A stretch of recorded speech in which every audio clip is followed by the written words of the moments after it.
Hi, I'm Becka Jones, and I have some books right now that are on discount. They're only $5 each. My children's book, Grandma's Fish Frankie. The pet sitting book is also $5.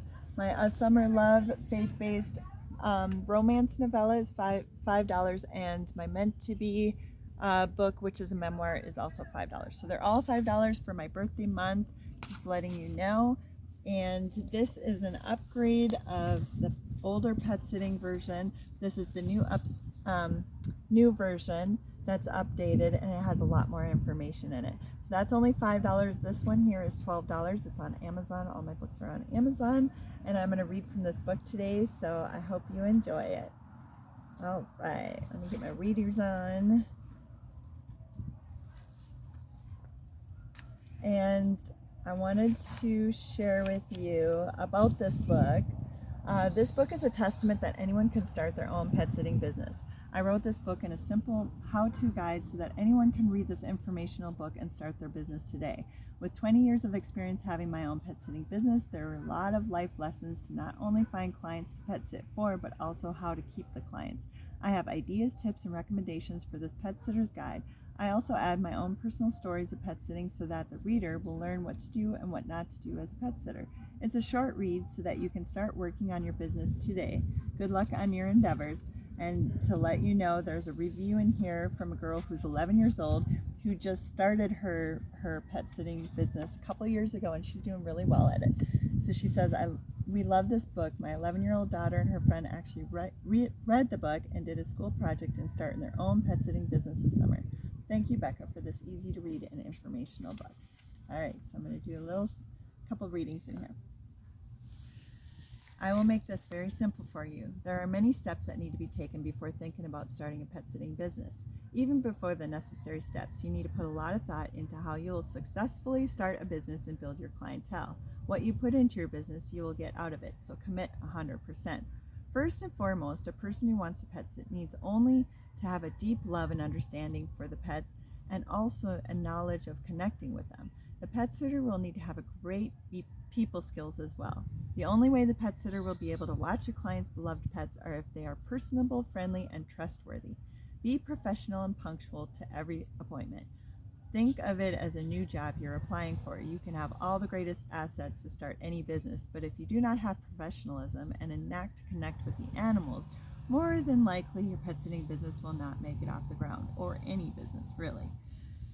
Do you have these qualities? Great, well let's move on. This will explain more about dog sitting and cat sitting. Since dogs need more care, trust me, they love their humans and they're very needy, unlike most cats. The cat's entire life revolves around being fed at feeding time and some pats on the head. If you live in a large home with a fenced-in yard for the dogs to run, adding kennels inside and out, then you could have a great place to start a boarding facility. So that's the thought.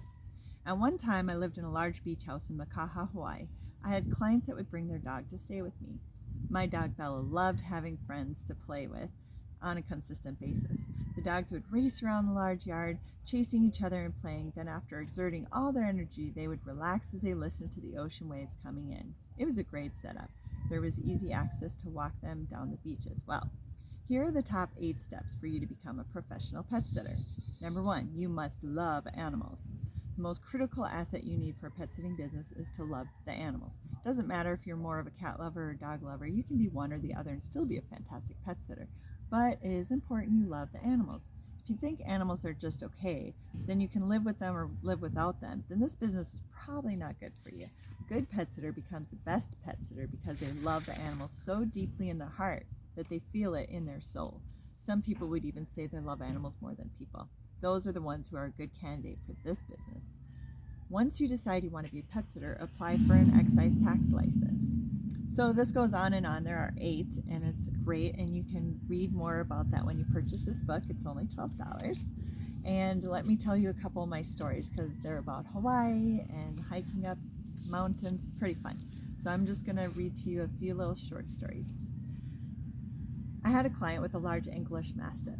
If you've never seen a Mastiff, they are gigantic. The Bull Mastiff looks a little different than the English, but both have very large heads. Their weight can range from 150 to 200 pounds. The heaviest English Mastiff ever recorded was one that weighed 343 pounds. Put aside that they're massive and they look intimidating, they are the kindest, most gentle giants. This dog, his name was Tyler. He was so tall and beautiful. My client lived right on the ocean, so every day I would walk him up and down the beach. He was such a calm boy who enjoyed the quiet and peaceful walks. A few years later, my client moved toward the mountains, and Tyler was happy to have new smells and adventures. He loved the cuddles and the kisses. He would drool and slobber all over the place as well, and he had the sweetest spirit and best personality. When he would sit in front of me and stare into my eyes, I felt a connection with him. It was a dog's love. He would put his paw on my hand and keep staring into my eyes.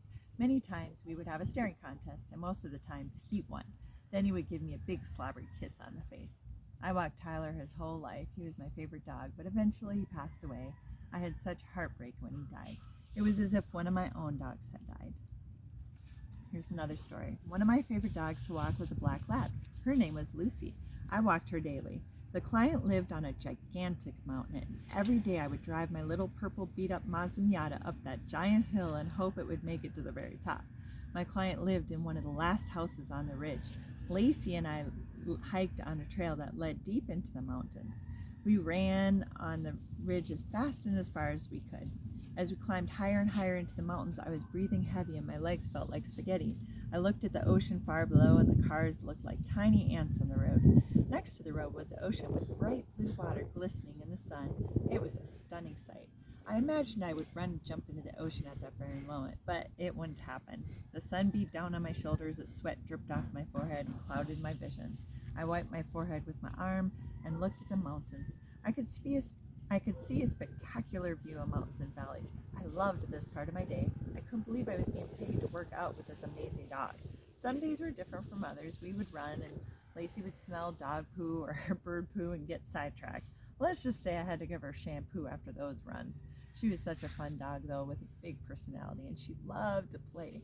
Sometimes I would drive her down the mountain to walk on the beach. She loved the beach, and we would walk for miles. Sometimes, if there was a dead fish, she would find it. Yep, back to shampooing her, but I didn't mind.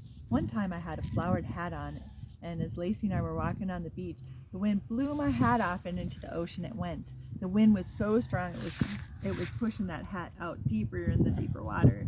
Then I told Lacey to get the hat, and I pointed to the water, and she did. She didn't even think twice. She jumped in the water and swam after that hat.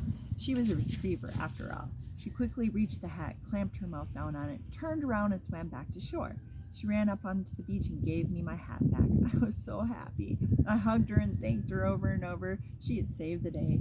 I'm sure she would have loved if I would throw that hat back in the water for her to retrieve it, but I would like to think she knew she saved me that day. It was my favorite hat. I pet sat for Lacey most of her life, and eventually she got old and passed away, and it's hard to lose ones you love. I admit I would get very attached to these dogs I watched. They were my life. So I hope you like the story time with me. It's every Monday at 6 p.m. If you're interested in this pet sitting book, it's not only pet sitting, but there's a lot of fun stories in there. It's only $12 on Amazon, or you can get it directly through me and I can sign it, okay? Thank you, everyone. I'll talk to you soon. Bye.